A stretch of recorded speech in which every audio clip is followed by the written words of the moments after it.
June 27, year 2000, survivor Anny Rosendorn Rosenzweig, Annyrosendorn, Rosenzweig, Rozencwaig.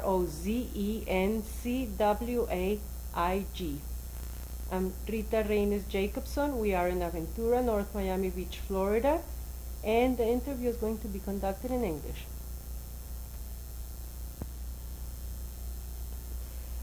June 27, 2000, survivor Anny Rosendorn Rosenzweig.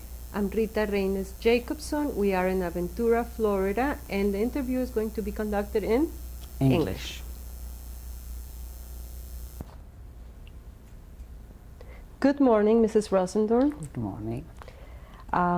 Would you please state your full name and spell it for me? My name is Anny Rosendorn Rosenzweig. How you spell? Annyrosendorn.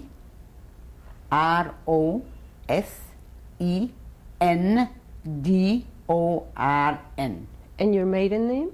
Rosenzweig. Rozencwaeg.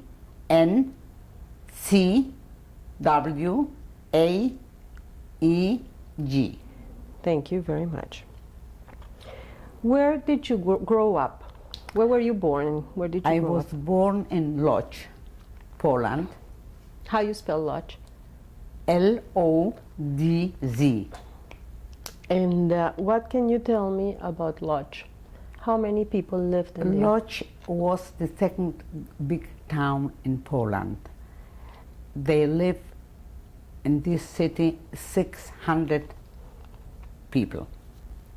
The Jewish community was big. Do you remember how large? I think it was about 150,000 people, Jewish people. How did most of them earn their living? It was a poverty in the city, although they were working in some factories, some stores, little stores, and you had also an amount of Jewish people. They were well off. What was the trading? What kind of trading they had? They had factories of all kinds of stuff. I don't know exactly what, but I know that they were very well off, and they were involved in several things. What year were you born? The year you were born? I was born in your birthday? 1924, November 28. So I'm now 75 years old. Very nice ones. What can you tell me about Lodz as a city or as a town, a geographical situation? Describe it a little bit. Yeah, it was a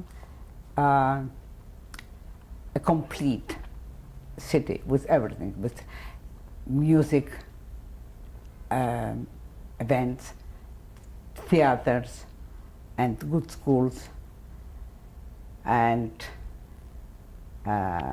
winter, you know, you have had a lot of skiing places.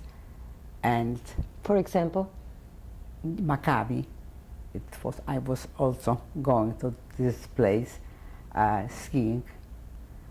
And then for summer, the people used to go to rent a house in the woods outside the city to be able to spend with their children 2 months of vacation. You remember the name of the woods, the region? One I remember, Czerwona Góra. Czerwona Góra? Góra, yeah. That was what side? It was in the wood. It was they rent houses for people. They want to spend 2 months or 3 months vacation. Was it outside lodge. in which direction? North, east? It wasn't east. East, south, I would say. Did you go there? Yes, I was once or twice. I don't remember. Then it was another place on the north and also on the south in the mountains. It was a very quiet and nice living over there. I came from a very nice and very loving family. Mm-hmm.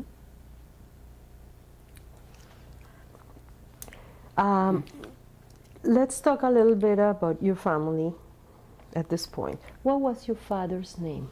My father's name was Itzhak Mordechai Rosenzweig. And your mother's name? Was Gela Marcuse Rosenzweig. Let's go back to your father. Tell me a little bit about him. He was involved in manufacturing stockings and also for ladies and also stocking for men. Socks. Socks, yes. And he was... Did you ever go to the factory with him? I was, yes. What can you tell me about that factory? It was a nice, good organized factory. My father used to bring machines from Switzerland, and this was before the war. About how many people? 1937. 1930? 37. 19, before the war, 37. And how many people work in the factory? I don't know, about 150 maybe. I don't remember anymore exactly. Do you remember the name of the factory? No.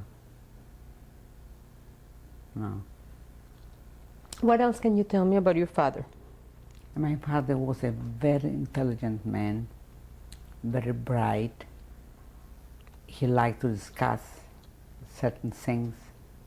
When I was writing, he was very eager to know what I'm doing, and he would like to hear what I wrote down.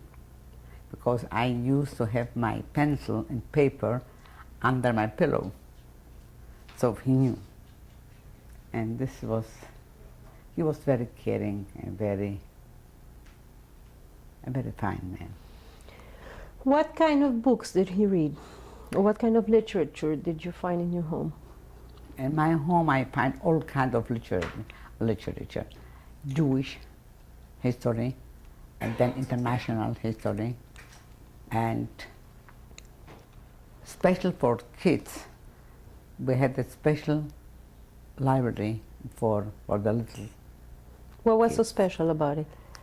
Because this was books written for them, for young people. What was your favorite? This was in Polish, a lot of history. I love to read history, and not just fiction. I didn't like fiction because I consider myself that my imagination is bright, and so I rather used to write biographies and history books. Also, a little bit when I grew up, I was involved. I myself, I like to read about politics. Politics? Yes. When you were growing up, Yeah. what is the nicest memory you have of your father?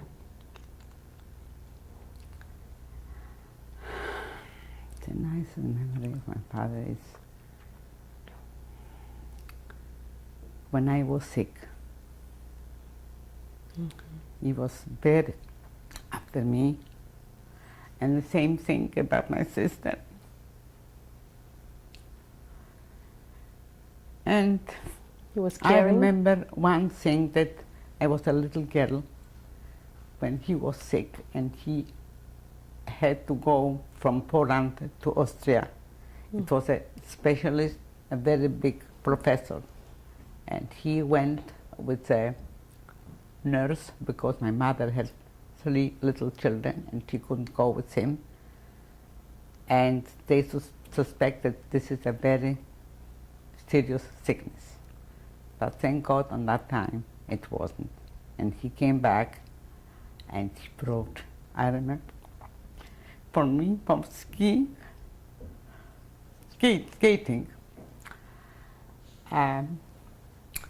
a little hat, red, white, and a shawl. What material? This was wool to use when I go skiing. Did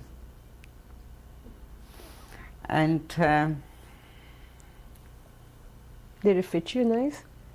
Did it fit? Yeah, It was your it size. was my size. I was very little on that time. Your mother. What can you tell me about her? My mother was a wonderful person, as a mother, as a person, as a woman. She was involved in many things, helping Jewish, especially orphans. Orphans? Orphans, yes, and to buy them all kinds of stuff to send them to Israel with a boy. They got married in Poland, and they sent them. She and other women were involved in this kind of work. Sending off Jewish orphans to Israel. To Israel, yes. Around what year was that? This was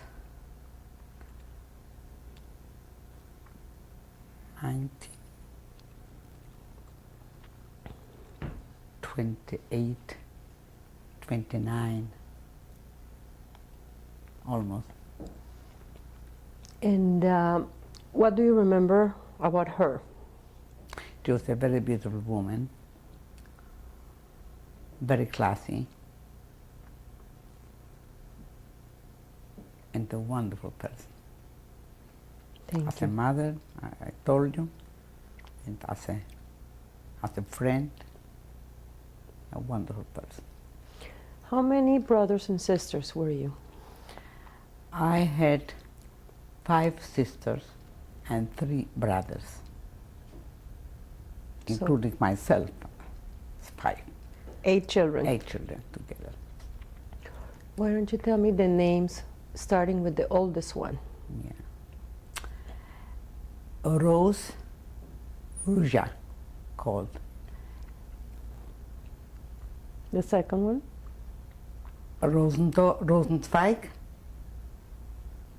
She was married later.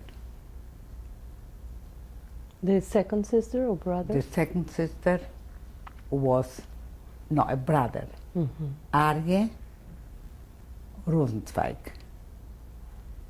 Then come the third was Pearl Rosenzweig, What was her Polish name? Pola. And then Shmuel Rosenzweig, Did he have a Polish name also? Samuel, Samuel. And Arye? and Arje Arek. Arik. And After then Shmuel, who came? after Shmuel I come. Mm-hmm. Anny, Hannah in Yiddish, and they called me also Anka in Polish, Rosenzweig.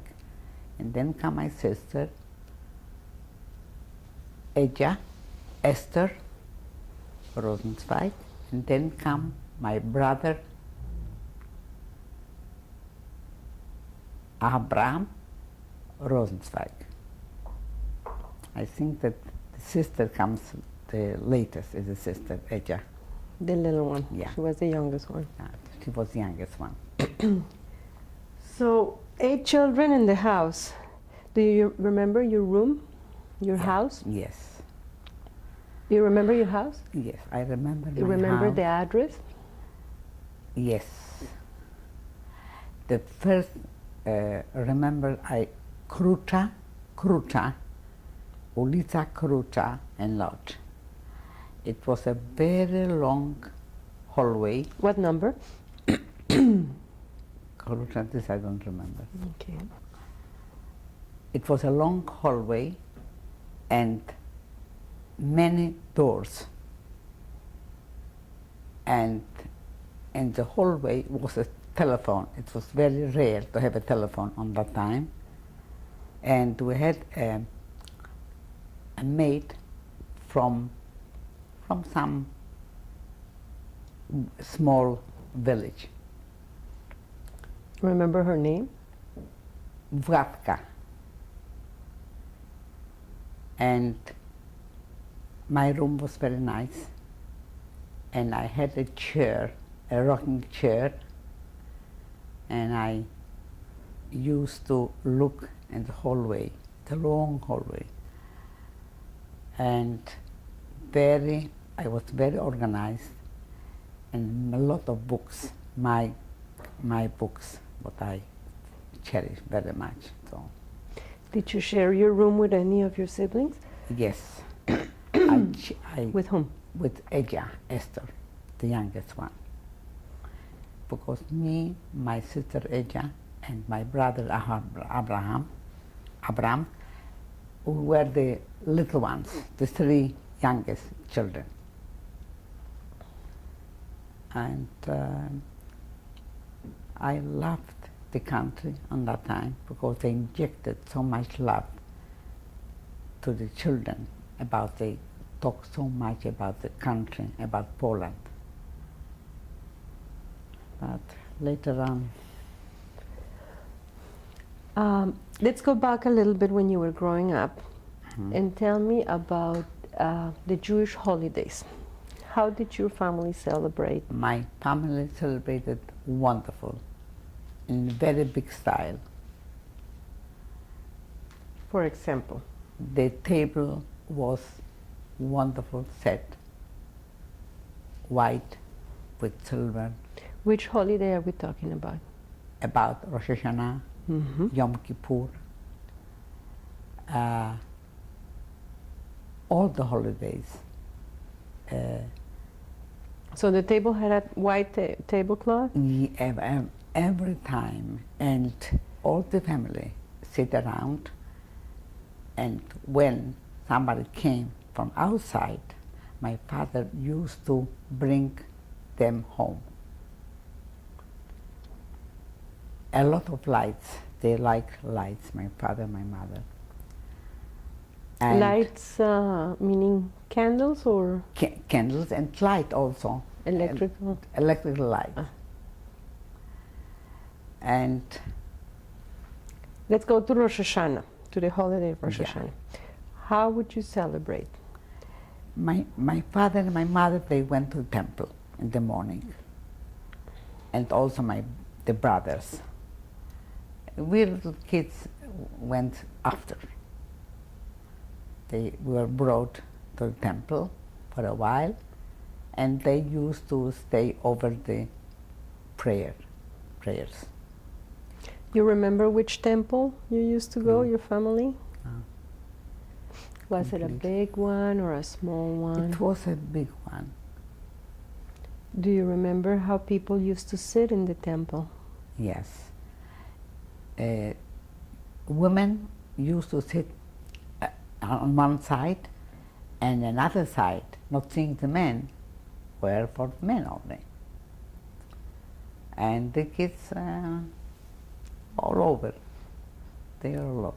It was a beautiful remembrance when I think about those times. And How Passover was beautiful also. And how would you celebrate Passover? Passover, How was the preparation the for preparation Passover? was for Passover, that they had special dishes for Passover. They never use the same dishes because the Jewish law doesn't permit the Orthodox Jews, doesn't permit to use the same dishes during these holidays, Passover, because matzah and bread couldn't take it, and wine and wonderful prepared, good cooking, fish was the main dish, and my mother was a wonderful cook. And also we had a Jewish cook, her name was Esther, and she used to help the kitchen to make this. What what kind of dishes were set on fish, and what else on Pesach? Pesach, fish, knedel with soup, chicken soup, and then all kinds of meat and vegetables, potatoes. Where did you get the matzah for Pesach? A special matzah was done by very Orthodox Jews. The matzah was round, not square as we buy here. And this was by Orthodox, round. And a lot of eggs, special cakes. It was wonderful. How about Purim? Purim was a beautiful time because we sent a lot of things to other people as gift, and we received also a lot of gifts. Sheloach manot. Yeah, this is How did you call it? Shlachemones. Yeah, and they are very also. Who would take the shalhamones around? How was it distributed among the people? I remember that I went with my sister, she was a little girl, and I was also, and I, for Passover, I was taking eggs and matzos to one lady who was very poor. They took us, I don't know how, with some locomotion. I think that, no, we went by we were walking distance was it. And she was very poor with one child. When I stepped in, nothing was done. She didn't have nothing for the holidays. And I brought the eggs and matzot and wine, I guess. I was so impressed. She was very happy, probably. Yeah, she couldn't get over. It was very cold. It was winter. No winter, but it was cold. Passover. Beginning of spring, probably. Spring, yeah. Let's go back to school. Yeah. What kind of school did you go? What language? I went to school in Lodz, to the elementary school. No private, it was Public? Public. When I finished this school, At the end of the day? the end, 2 o'clock, almost 2 o'clock. And it was a very nice school because on that time we had been living in another place, on Strata 5. This I remembered. It was near to a beautiful park. I used to play tennis in this park, and it was a beautiful park. You have to have a special permit to go in, to be a member. How old were you at that time? I was 8, 9 years old, 10 years maybe. And In the afternoon when you finished school? when I finished school, I was doing my homework, and then after, not long after,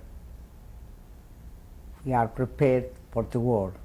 The politicians, they were involved that the war is going to start.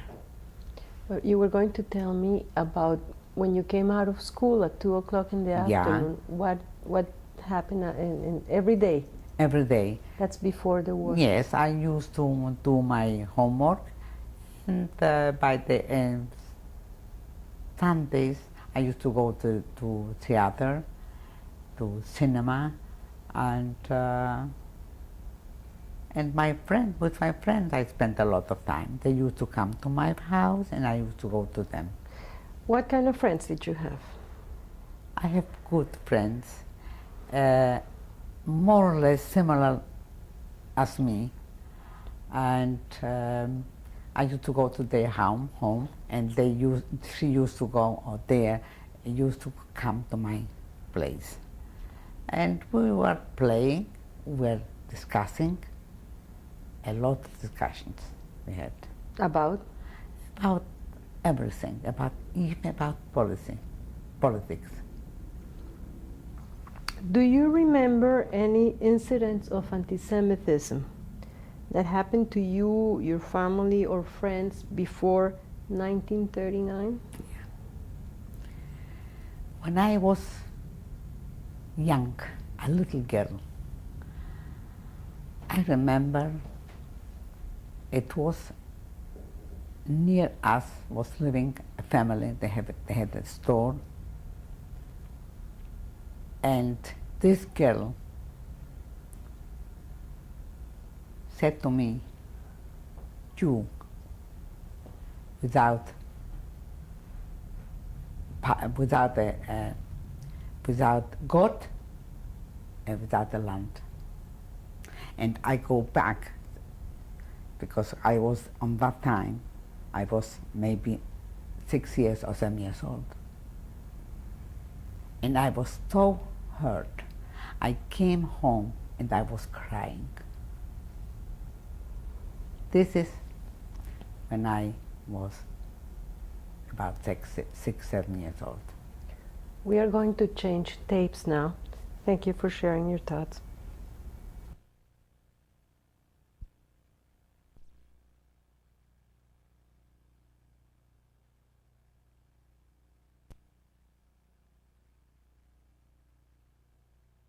Rosendorn, you were telling me about some anti-Semitic acts that you experienced and experiences that you had when you were growing up before the war. Yeah. I remember one incident when we went with boys from the Jewish gymnasium. How old were you at that time? I was maybe 14. We went ice skiing, and all of a sudden the non-Jewish attacked the boys, the Jewish boys, and they beat them up, but not the girls. I was terrified.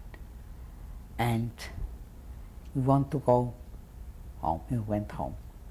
But the boys were beaten up without reason.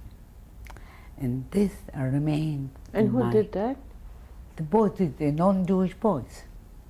They attacked because they were jealous, maybe. I don't know what was the reason. Just anti-Semitic thing, what they did.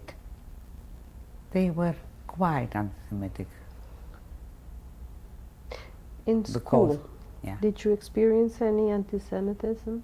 In school, no. What? The school that you went was public?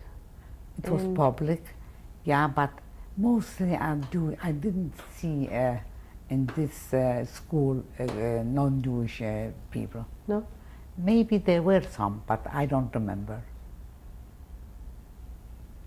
It was, I remember that I used to bring some food for myself, and I didn't eat it, and I gave it away. So this went to another school. They need food, the kids. This I remember. And what your friends? Did you have only Jewish friends, or you had also? I grew up in an environment. I had Jewish friends. I don't remember having enough time when I was very young. I don't remember that I didn't have other friends than Jewish friends. The time that you went skiing, you were already a teenager. Yeah. Did you guys talk about what happened? A lot. A lot. What were you saying? What happened and the times were very bad on that time. On that time. What did you hear? What were they saying? What were the news in the newspapers? Yes. Tell me about it.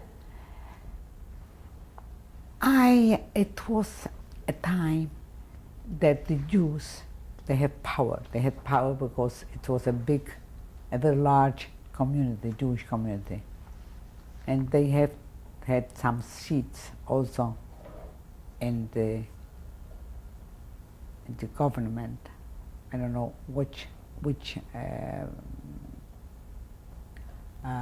position they had on that time.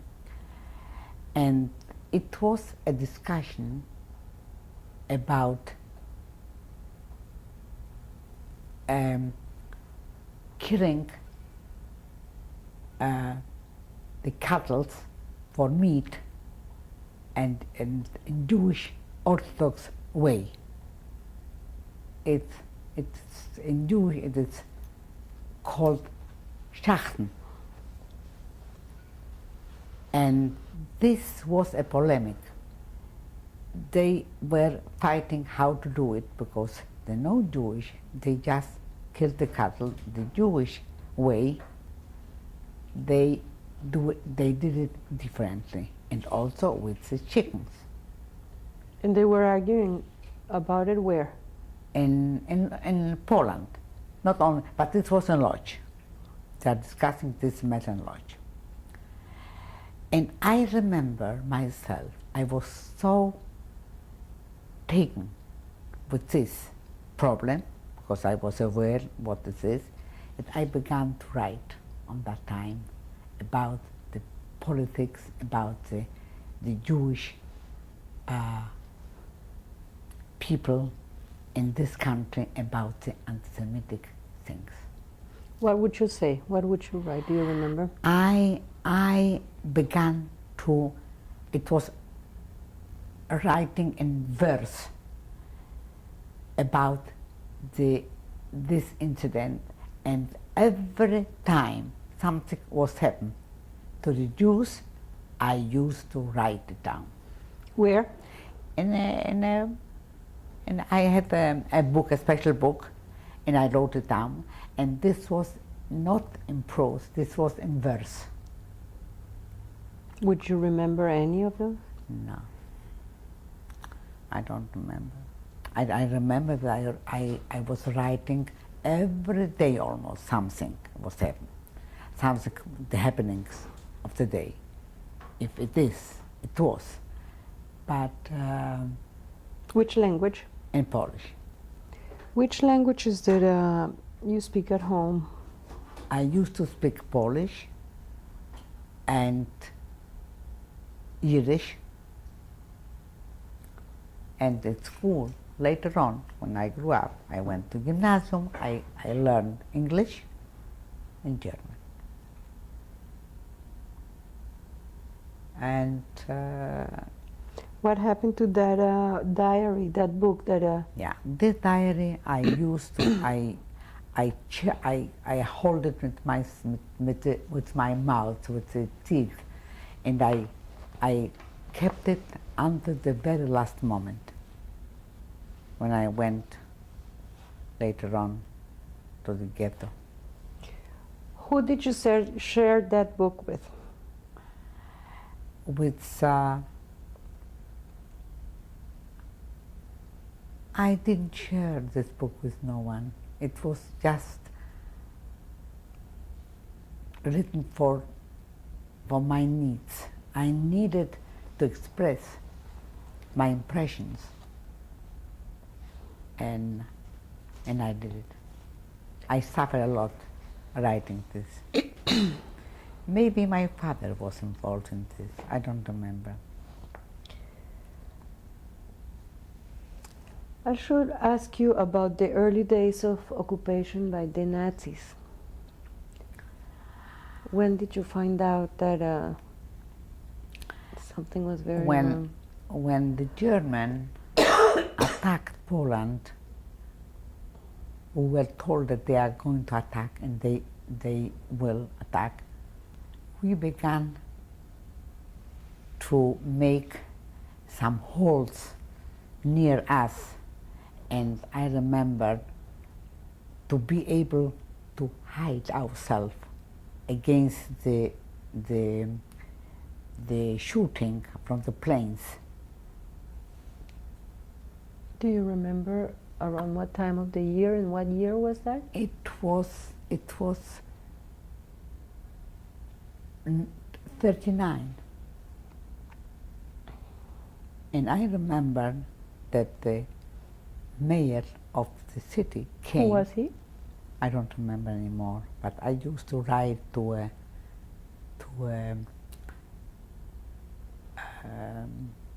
certain bulletin in a school, and when I saw him, I approached the mayor, and I said my pseudonym. I didn't write my original name. Oh, you had a pseudonym? Which Yes. one was that?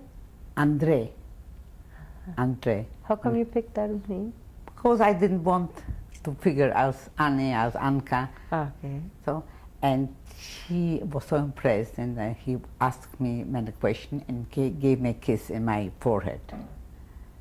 And this was a very emotional moment for myself. No? Where was that?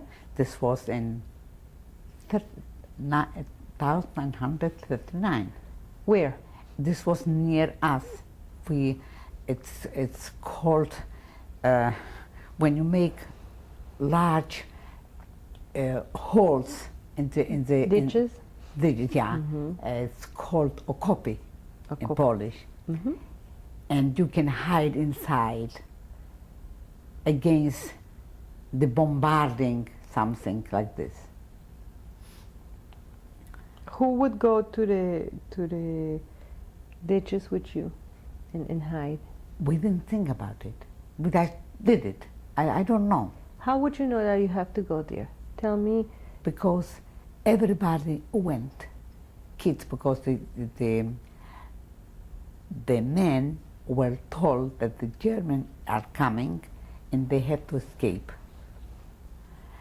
We have been living in a very nice building, and in this building was living also a general, a Polish general, and he went with his car to Warsaw.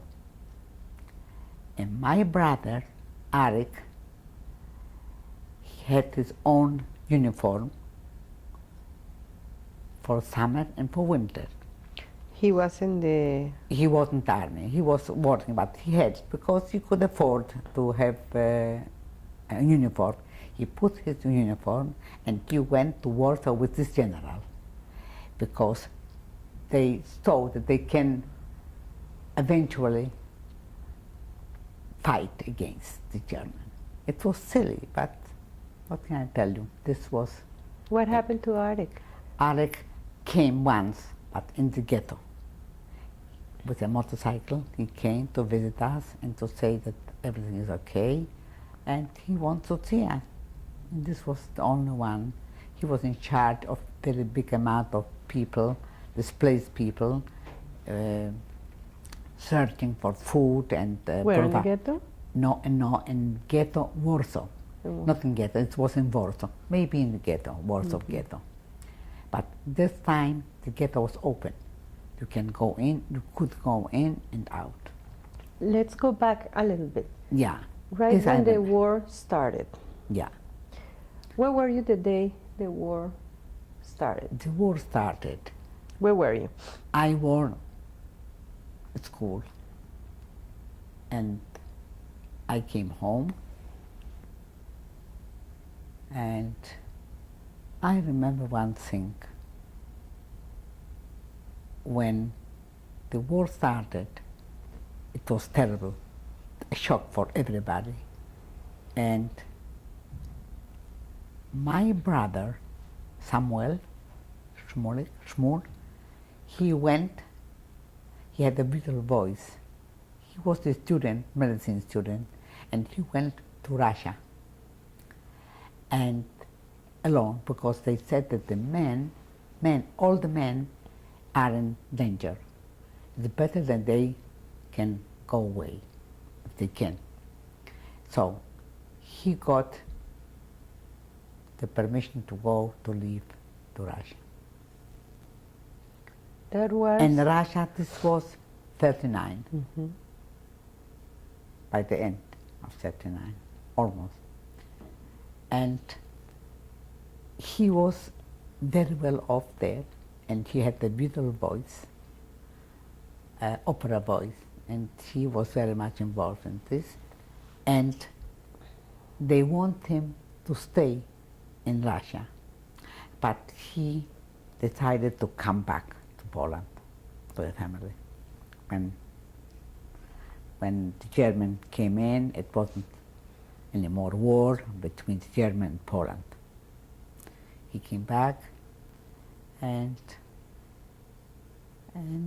then it was a very tragic moment when the German, they knocked one day. I was at school. I just came from school, and I got a watch, I remember, and I put the watch aside, and I washed my hands, and the German began, they didn't knock the clock, but they, with their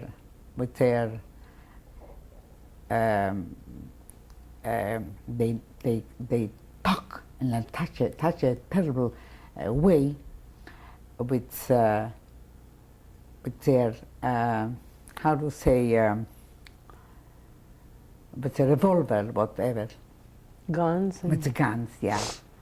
So we opened, I don't remember who opened, and they gave us a half an hour.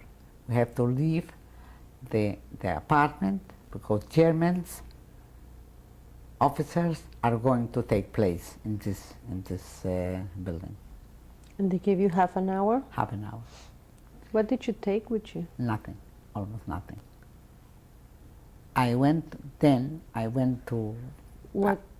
What do you remember about that half an hour? What did your parents say? They couldn't say much. And they said that we have to go to the ghetto. It was a time that they throw us out and we have to go to the ghetto. And we went to the ghetto. In that half an hour? Did your mother collect anything? It was a little bit more than half an hour. They said half an hour, but it was a little bit late, more than half an hour. Do you remember what your parents were saying at this moment? They didn't say nothing. They were terrified. But I remember one segment of those times that before my parents were hiding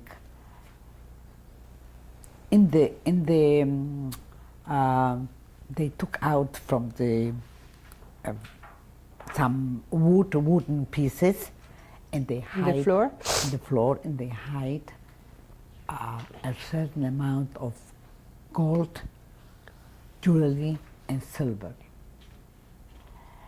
And this was, they thought that if later on the war comes to end, they will recuperate and they will have something left. But I didn't know about it.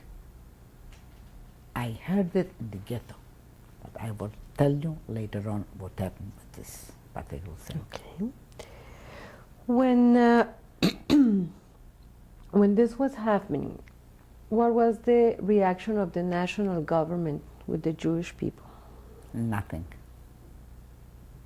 Absolutely nothing. It was such a chaos. Everybody went on his own, and everybody was looking what to do, and they didn't believe it can come to wars. Unfortunately, we went to the ghetto. They assigned for the Jews a special place. They didn't even, on the time, they didn't even think that it can be worse. We went to the ghetto, and they assigned for us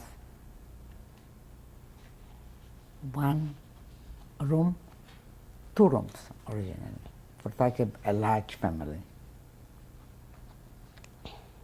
You remember your address in the ghetto? Yes, Limanowskiego 6. Limanowskiego 6. And then it was a gathering from schools,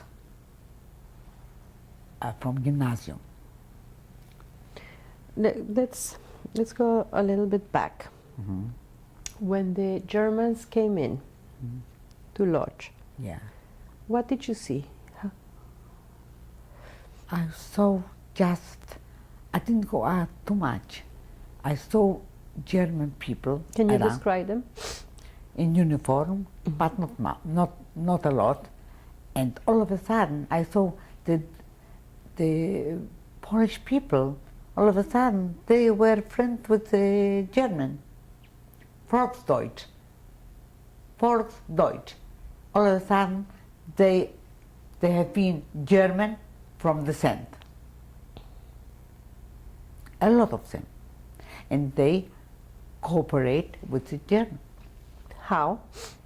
Because all the concentration camps almost were in Poland. Were there any laws that came at that time that the Jewish people had to follow? They had to go to the ghetto, and they are going to be. We had Magen David, the star, David star, and Did you have one? yellow, yes, Where did you put it on? on the front of me. What was it made of? Was some material. And where did you get it? This I don't remember. How did you find out you had to put it on? Because it was a must. It was Ordnung. It was Law? a law. A law. How did you find out about that law? Because my parents, my older siblings, they told me about it, and How old were you at that time? I was 14. When you were taken to the ghetto? Yeah, 14. Yeah. Would you remember any other laws that came against the Jewish people? Any other anti-Semitic We laws? cannot move the ghetto. We cannot go from one place to another. If we had the bridge, and we cannot take the bridge. We have to stay in the same place we are. And You couldn't cross the bridge? No. Where? in the ghetto, even the ghetto, Just stay there. just stay there. And we are told that they are going to assign us some work for the older people, for everybody. How did you get from your house to the ghetto?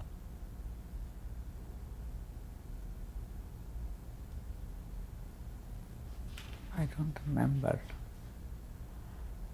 It was by a car, or it was by a...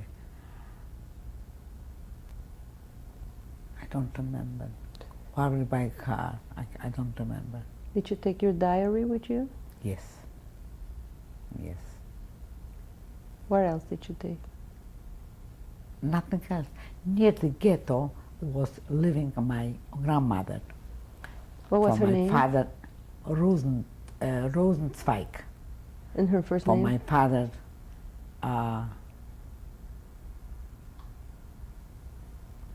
How did you call her? Sarah was her name. Grandma. She was a very... You call her grandma in English? No, grandma. How did you call Babciu. Babciu? She was a tall woman, Orthodox, and she was living with the youngest daughter. She was divorced, and I remember she used some turban on her head. and they had a beautiful place where she lived, and she gave me some fur coat, a little one. She was a jacket probably, and She didn't have to go to the ghetto? no, How come? I don't know what happened with her, because I went and she gave me this, and then I went to the ghetto. And you Right. didn't go to, your family didn't go to your grandmother's home? They went, Sorry. but we had to go to the ghetto. It was on the border. She was living before the war. Uh-huh. Or maybe she could remain in this apartment, I don't know. We Who went- told you where to go in the ghetto? Which apartment to go? Sorry about this. They assigned, I don't know. I don't know this particular question to answer. You were with your parents at that time? Yeah. And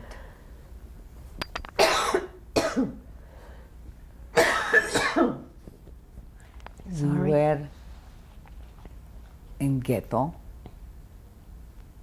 Now it comes to me that we could take some things from the ghetto.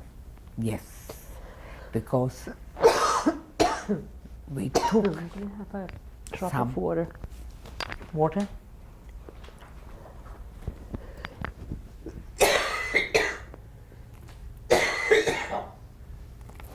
Maybe here? I'm gonna have a drop of water. I'm sorry. Yeah, I'll take it. Don't worry. It's okay.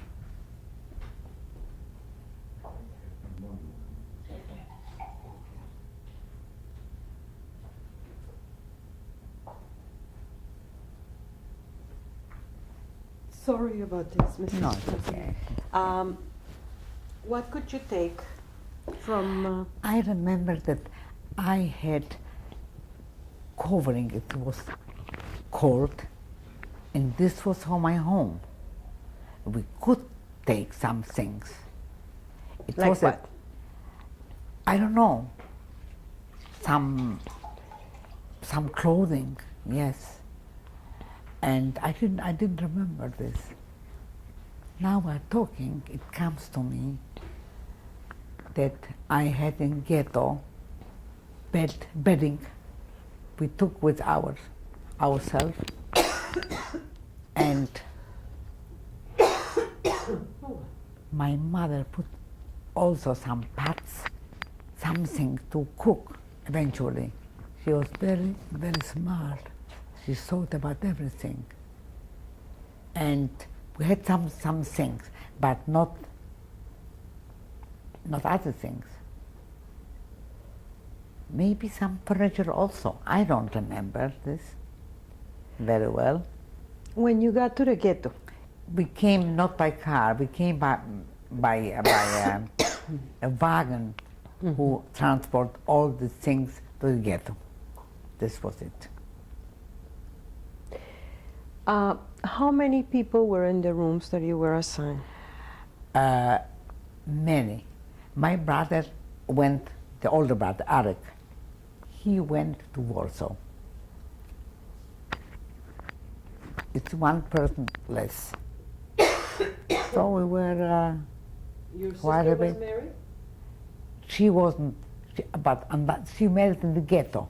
Your sister married in the ghetto? Married in Pearl? the ghetto, yes. And she was with us. She was quite. What about date 10 was that? The date you got into the ghetto? Enter the ghetto was terrible. It was we had two rooms, we were lucky. One big room and one small one, where the kitchen was also there. The what? A kitchen. It's a small room. It was your father? Mother, the sister, Pearl, Miriam,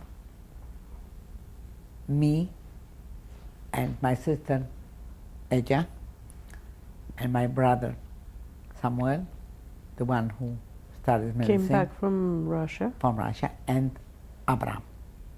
And then, on top of this, came to us also my cousin Helen. She was alone because her mother and her father died, her mother died, and the brother was taken to the camp.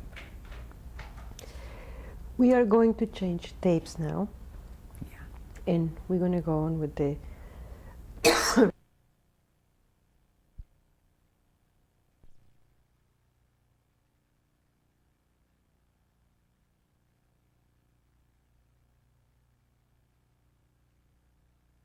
telling me about the days when you were established in the ghetto, in the Lodge ghetto. Yeah.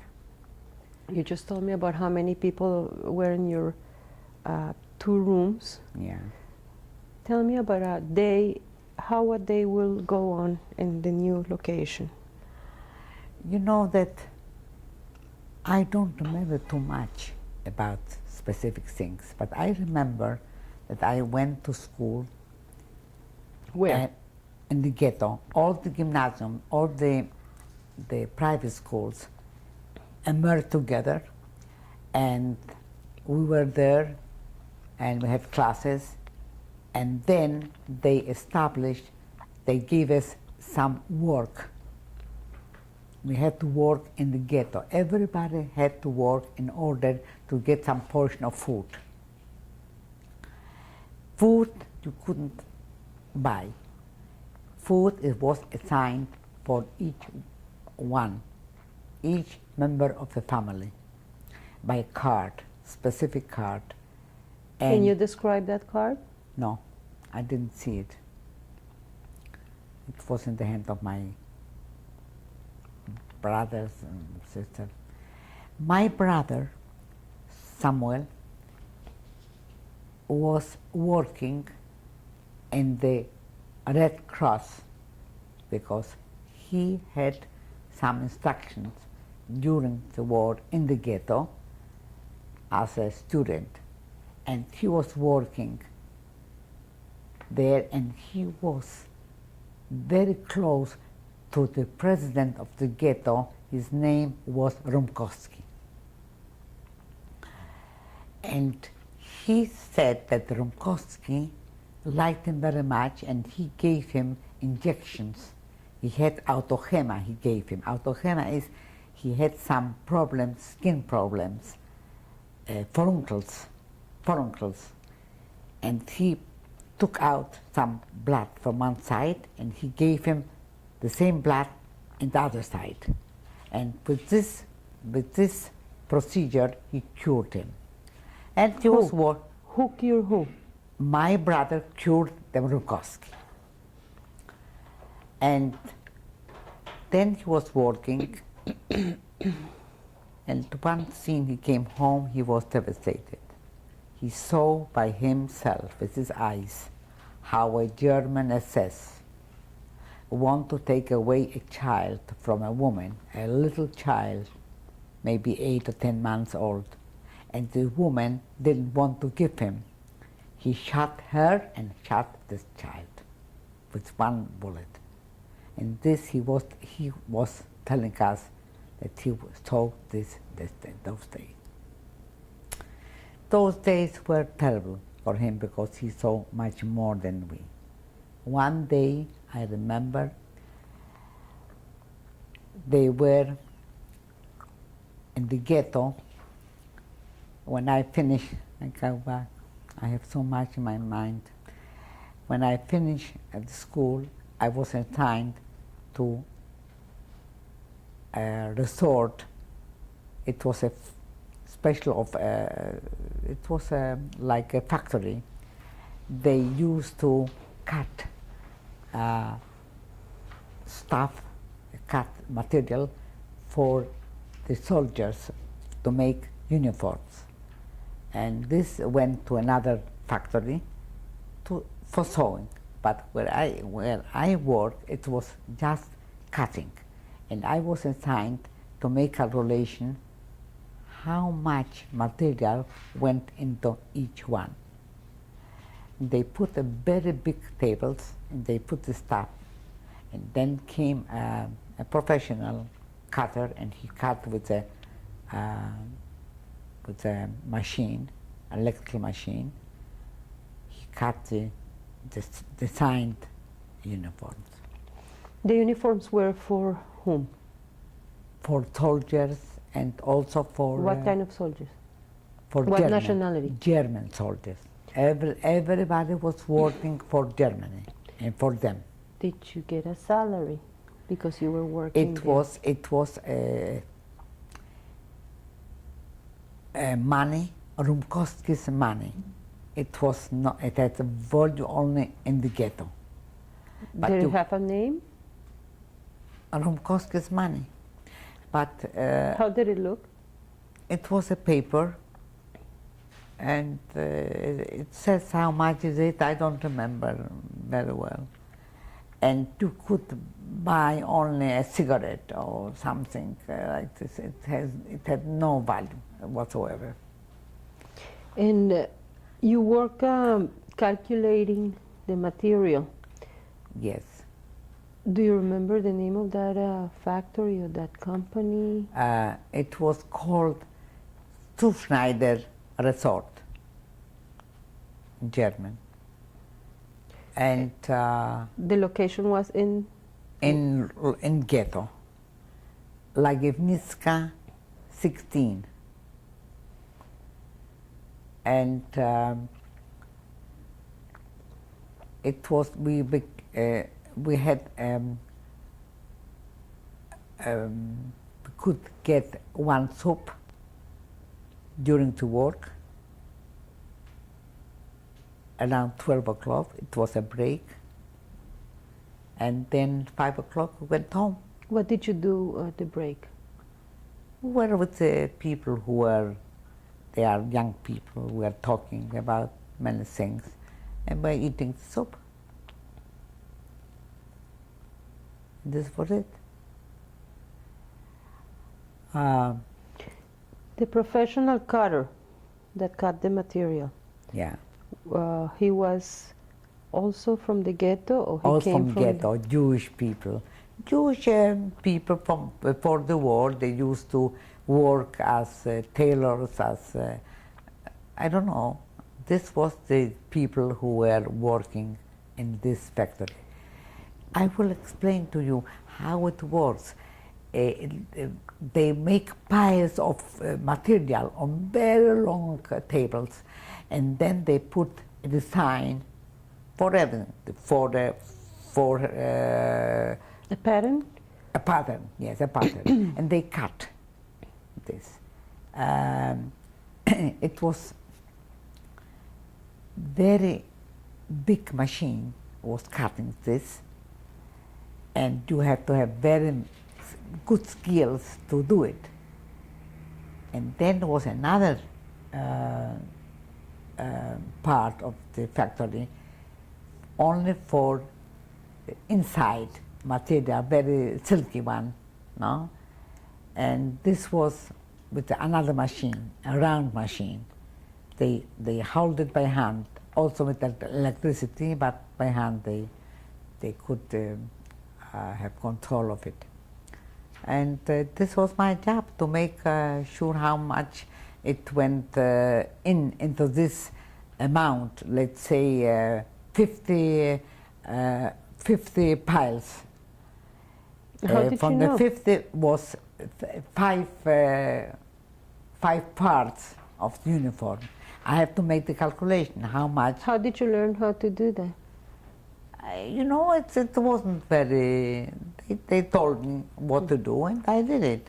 It wasn't very hard to do it.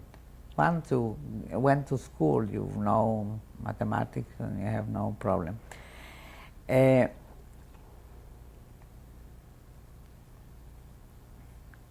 What I want to tell you is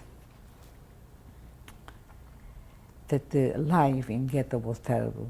Then came a transport from people into the ghetto from another part in Europe. It was from Hungarian, and they were sitting all over around, waiting for location, where to go. And they were selling. They gave you some clothing for some food. Exchange? Exchange. And a lot of people, they went to buy something to exchange food. They had more food probably than, you know, you have people, they have skills to get a little bit more than others. What kind of food could you find in the ghetto? And where would you get it? This was rational. We had to go to, I didn't go, never. I don't know about it because I was in charge of cleaning the ghetto, the 2 rooms, and the food, I didn't take. But do you remember what you ate? Ate, yes. My mother was cooking. And what would be a typical meal in I the can ghetto? tell you one thing, that I was so hungry that with coffee, not coffee, with pieces of nothing, cigoria. From this, that's what people used to throw away. My mother used to make some dishes, and I just ate it just to close my stomach, to fill up my stomach, better saying. And this was also one food. But I can tell you, during this tragic moments in ghetto and working, the cultural stage was so high. The cultural life? Life was so high. Tell me about it. I was reading so much. I don't remember anymore what I read, but I read a book. In this book, went over and over to my friends, and we discussed it. Where did you get them? I don't know. They brought it with them. In ghetto was also, they have people, they lived all their life in ghetto. It was a place where Jewish people used to live before the war. The neighborhood? No, in the ghetto. In the ghetto. My cousin, who lost her parents and her Helen? 2 brothers, Helen, she was living in the same place as I got. We were assigned to 2 rooms. She was living in this building before the war. And then she came to us, she was alone. And somebody else took their apartment. Her father was a cantor before the war. And therefore I'm telling you, in the ghetto, there have been people, they lived all their life there, and they were comfortable. They had everything, clothing and furniture and better condition of life, as me. You said before that your brother Shmuel Yeah, had a beautiful voice. yeah. Did you have in the ghetto, Lodge ghetto, any cultural activities where he would sing for No, other people? No. It was so every day. It was worse and worse in Lodge ghetto. In which way? People didn't have the humor for nothing. Only the youth a little bit. They did something, but by themselves. The what? By themselves, by Who? the youth, the young people. Only I can tell you about myself. I was my friends, but since I came home, I never went. I didn't go out anymore because After I work. was afraid. And they said we cannot go out certain hour, 7 o'clock. I don't know. I don't remember anymore. Who reinforced that curfew? The German. They said that, and besides, Rumkowski had also a very heavy job to do. he was supposed to give a certain amount of people to the German, to the people. They came, they make selections, so-called selections. You had to go down, and they select people who didn't Go look down good. where? Down on the first floor, on the ground floor. It was. How would that be done? How? And this was houses, very old houses, with a patio. And the patio, you have to go to the patio, and they assign, like in the concentration camp when you come, left side. I didn't tell you about the concentration camp, how we. We haven't No, we haven't are get. still at the ghetto time. Yeah. In those selections in the ghetto. In the ghetto, Rumkowski had to give a certain amount of people. A quota. Yeah, and I remember one incident. I was working very hard, and I couldn't make it alone because you have to count certain things and make packages for certain amount of clothing to other factories. They used to sew.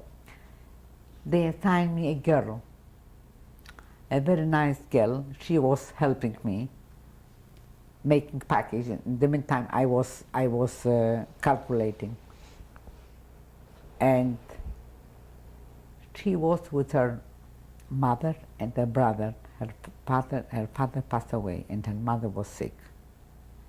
And she was on the list to go to the transport.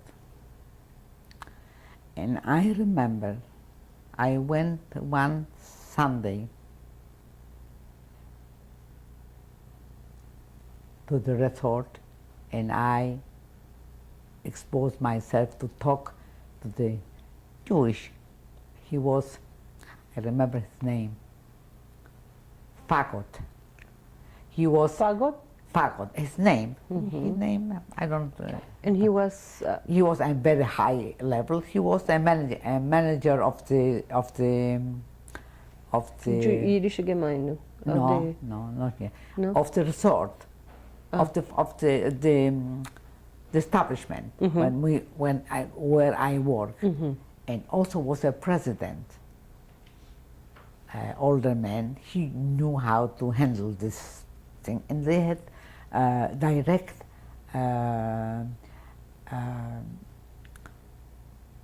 language with the SS. Communication. You know? Communication with them. And I went to this gentleman, Fagot, and I exposed this case, that she is alone with her mother, she's sick, and please, if you can do something for her to take her away from the list, because each and every factory had to give a certain amount of people. To go? Not only girl, man, girl, whatever. They took away from the list. She didn't go to the transport. You remember her name?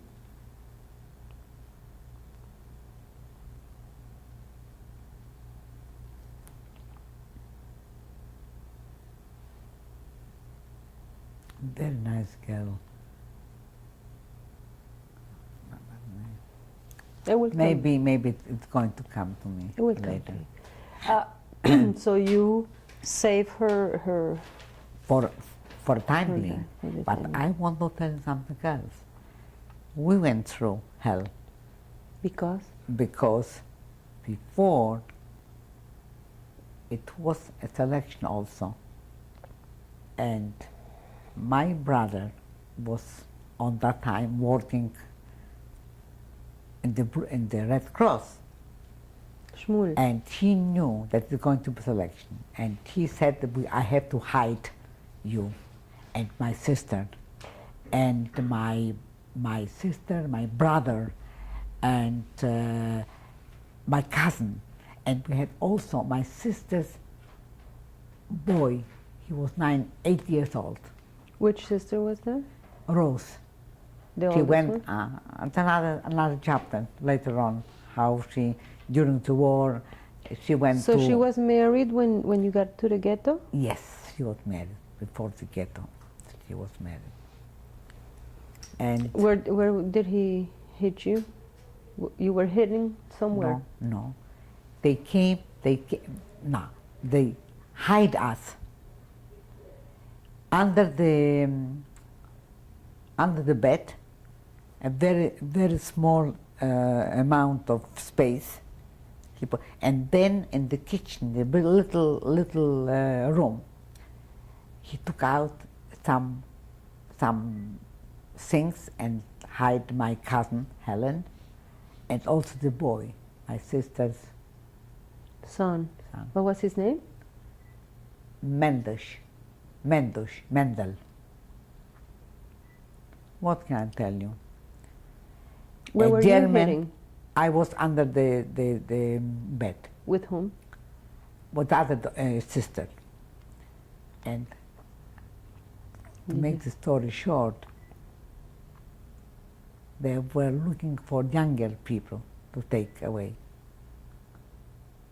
All of a sudden came a German, it says, into this room, and with his gun, and said and asked my brother, "Is something here? Something was hiding here?"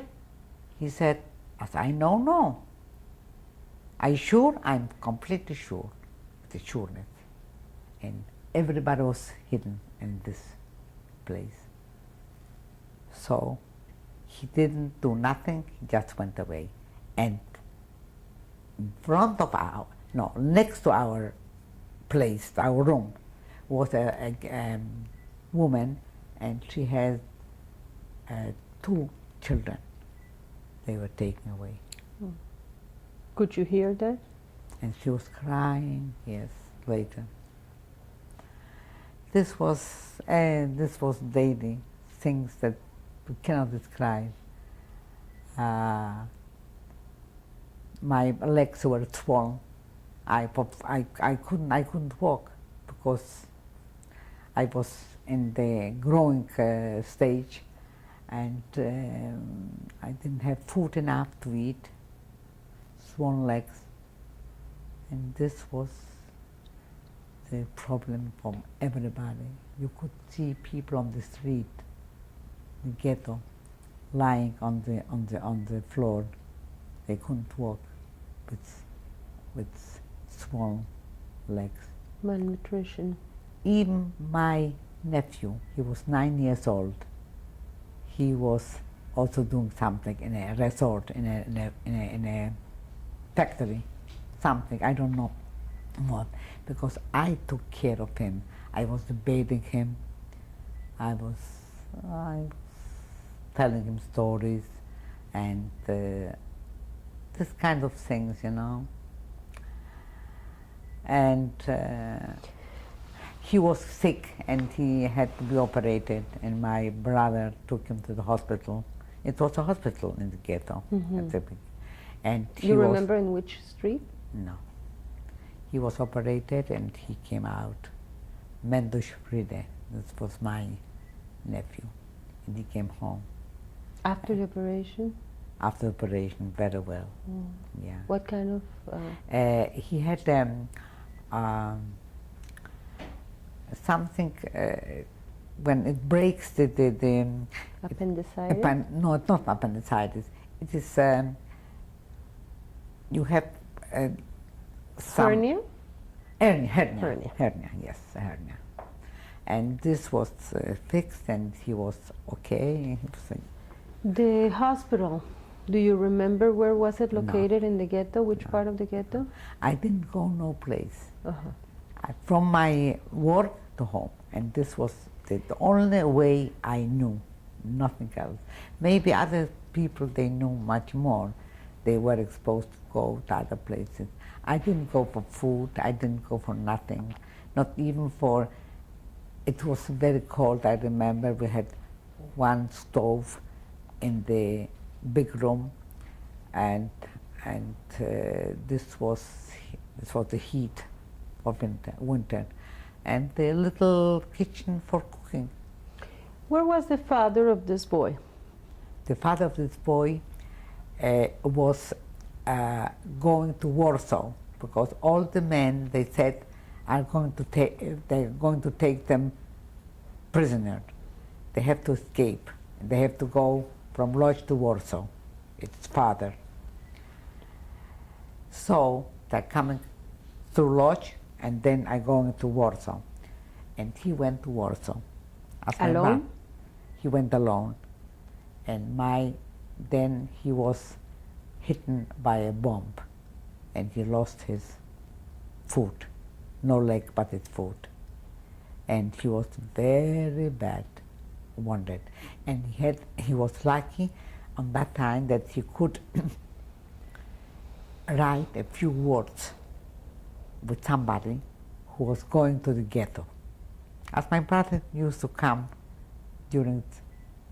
when he was in Warsaw, he once came to ghetto by motorcycle, and this was enough for my sister, Rózsa, to take her other child. Oh, they were two children? Yeah, Beno he was younger. He was 3 years old, or 2 years, 2.5. And she took some money with her, and she spoke a beautiful German, and she didn't look Jewish. Mm-hmm. She had green eyes, and she was a very beautiful woman. And also the kids was very, very beautiful, Beno. And she went with a car, just begging, please take me. So she went to, this was under Warsaw, not in Warsaw, it was behind Warsaw. He was wounded, and she took a doctor, and they bought medicine, and they operated on him. He was very bad. He was very, very bad. And they put him even a prosthesis. She bought everything, and he could walk around. But from that time, we didn't know nothing. As I didn't know about Arik. We didn't know about Arik. About Rose, we didn't know. About her husband, so when did nothing. you see her again? Never. And how do you know the story about the prosthesis? Because she wrote also the same way, and this was the last time that you heard from them. Yes, they heard about her. So and this was it. She, her husband, and the child. Yeah. You never saw them again. Yeah. My brother also, Arik, I never saw him. He was married also. And you never saw him? To a girl, a beautiful girl, the same name, Rosendorn also. She was a fantastic girl and a nice family. And where did they disappear? In Warsaw. In Warsaw. He used to write that he's playing piano, and in the morning, he was in a big saloon, in a big nice place, in a nice apartment, where they have a piano. So, and this I never heard about. We never heard about it. Never. We are going to change tapes now. Okay. Thank you for sharing your thoughts.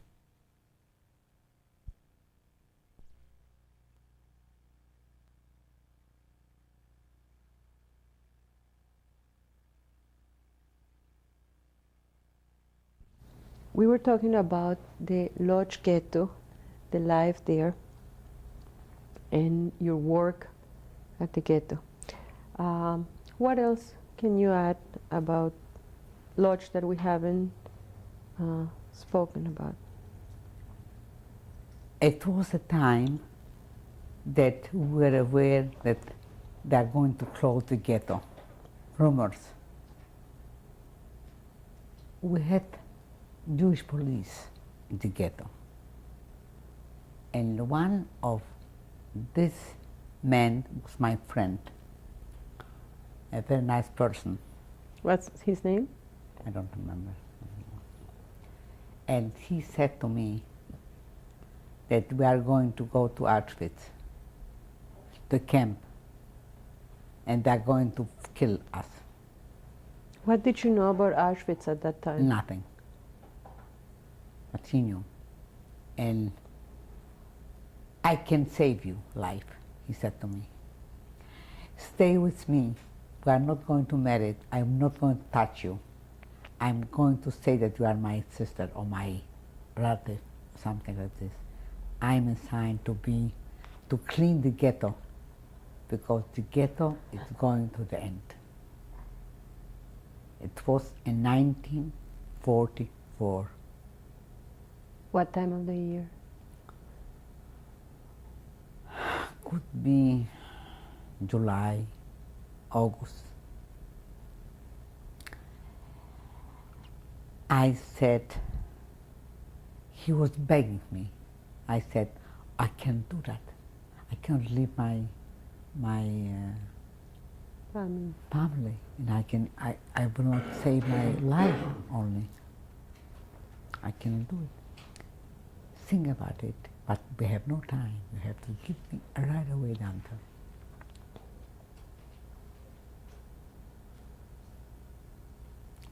I didn't tell you that my father died in the ghetto.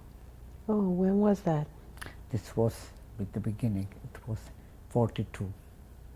What happened to your father? He was, they threw him out from the work, the factory, and they behaved the SS terrible with him. And I also forgot in the ghetto to tell you something very important thing, that one day the SS sent us a notice that we have to come to a special place, the office, to their office. What was the name of their office? I don't remember. Mm-hmm. SS office. And this person knew about hidden things. And my brother said, I'm going to go. I don't want you to go, Pearl. And Pearl said, no, you are not going, I'm going for you. And she went, and she knew something. What kind of hidden thing? The silver and gold, what my parents used to hide, and At home. think that after the war, maybe this can have a certain value. They took her in the morning to our apartment. Of course, it was somebody else lived there. They don't, I don't know what they did, but they took her, and she had to say where are the hidden jewelry. And they began to open the floor, and nothing came out. And they opened more and more, and finally began to appear. She knew when they come to my brother, he didn't know. They would kill him. When they came to me to ask me, I didn't know about it. And she knew. She was older, and she knew. And they found all the stuff. And he came to the ghetto about 6 o'clock from the morning. This episode I want to tell you. And I want to tell the world and my grandchildren and my children that this what happened. If she wouldn't know, they would kill her on the spot. Now I'm so far, I'm What going back. happened to your father? My father died, he was sick. I think that he developed tuberculosis in ghetto. And my brother, he was involved with the doctors. A doctor came and saw him and gave him something, but much. He couldn't do much. It was a process, advanced process. We didn't know that. He died. Where was he buried? He died. He was buried in a cemetery. On that time, it was a cemetery still. 1940. In 1941, 41, 41, 42, I don't remember. I wrote a verse, a poem, a long poem, and I knew it by heart. And when, later on, I will tell you, when I was in the concentration, I was sick, I was in my fever, I was Saying the poem. saying the poem. Would you remember that poem now? No, The basic idea of the poem? I have written something. I guess I have between. I remember something and I put it down. And he was buried, and my sister, after the war, was in Lodz. I was supposed to go with her to be together in Israel. I was, but somehow we couldn't. She went back to Lodz? I was supposed to go with her, but something came in between, and she went alone, and she was in the apartment, she was seeing the building where we lived, and she wanted to go to the cemetery, but nothing was in the cemetery. Nothing in the cemetery. Nothing was left, nothing.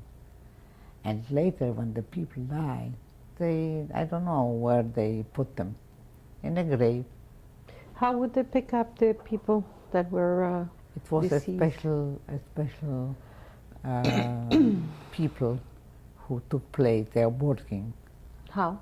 With this, they had a carriage, and they pull it with a horse, I guess, and this was it. And they put the people? Yeah, they buried the people in some place, I don't know. So your friend, the no, policeman, the policeman, and knew about that. I said no. I am not going to go with you. I'm going to stay with my parents, my mother, my sister, and brother. And this, my brother, it came to an end, the ghetto, and we were gathered, all the doctors with the families and the people who were. Shmuel was married? No, he wasn't married. And he was, they called him Shmulek. And he was gathered with the doctors, with the families, so we were all together with a whole bunch of those people. For one night, we're sleeping in a very huge place. Probably it was a pub, a resort, a factory it was before, and we were staying there overnight, and the next day we were supposed to go for a transport. And this was the day we go to the transport by a railroad. They put a lot of people inside, the German. Inside where? To Auschwitz. Inside where? Inside the railroad, the wagons. They pulled the people inside. You couldn't breathe. If there were place for 10 people, or 20, or 30, they put 100 staying. Kids, it was terrible. You need to make some necessity. You have to do it, whatever. What year was that? This was 44. In what time of the year?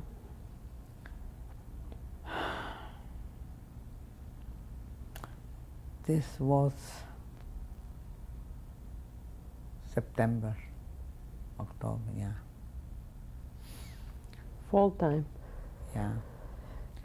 How long did you stay in the ghetto altogether? Altogether, I stood from 39 to 44. In 44, I went to Auschwitz. My brother put together, it was called apparatuses. It was to make injections. He saw that he can be to some help people and the medicine he took. When we came to Auschwitz, it was a selection, left, right. My mother was with her. How long did it take? Let's go a little bit back. How long did it take the trip from Lodz to Auschwitz? How did you go out of the ghetto? With special guards, And who was with you? the whole family. My mother, with my nephew, 9 years old, my two sisters, Paula and Manya, Miriam, ella, the one who's living in Venezuela, me,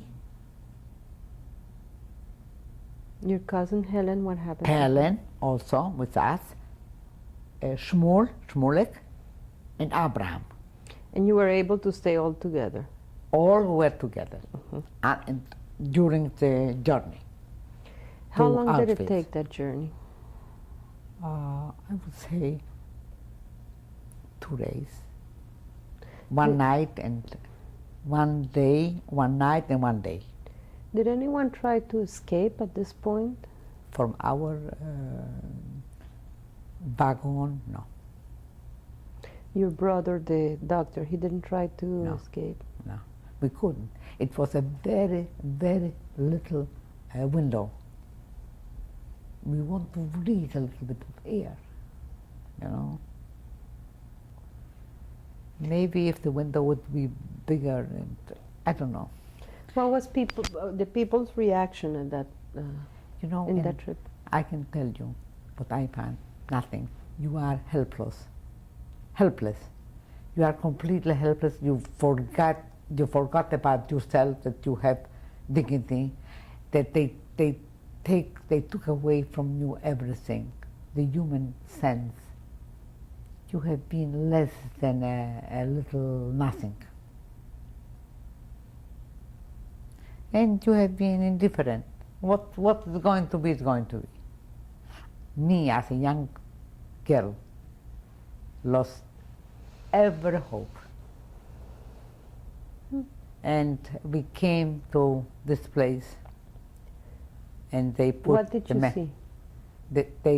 I saw Arbeit macht frei. Work makes you free. In big letters. When did you see that? When I came to Auschwitz.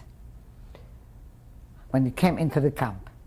Into the camp. Into the camp. When you got off the train, Yeah. What happened at that point? What did you see around? Nothing. We saw a German, SS, and a very huge amount of people. They select men on one side, women on the other side, and then the woman left, right, left, right. We didn't know. Who was doing that? The German. How He did was they look? selected with the hat, with the uniform. What color? SS, greenish. No, he was a man with slacks, trousers, And and what else? uniform with a gun, with a hat. Very, very impressive. And he just very fast. It was so fast. It went so fast. Right, left, right, left. So my mother was on another side, and we were another side. Which side did you go? No, they assigned us left, right, I guess. And left was straight to the crematorium. My mother was a good-looking woman because of her child. They thought it's her child. This was the nephew.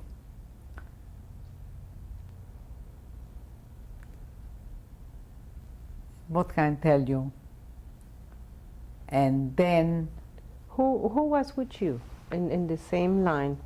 my sister Paula, my sister Miriam, ella, and Helen, and me. And your mother was the only one that had to Only go one to the with her grandchild. Could you say anything to her at that Nothing. point? Nothing, because I want to go. They pushed me away. I forgot to tell you something. Tell me. When my brother was working Which in one? the Smolek, in the Red Cross, they make a selection, and they took Helen this was a car, big car, you know, and it was in ghetto, and he was walking, not walking, but running after her and crying and shouting, go out, step out, make something, don't be there, step out. And she could have done this, she did it, and she stepped on the side, she almost died, and then she began to escape.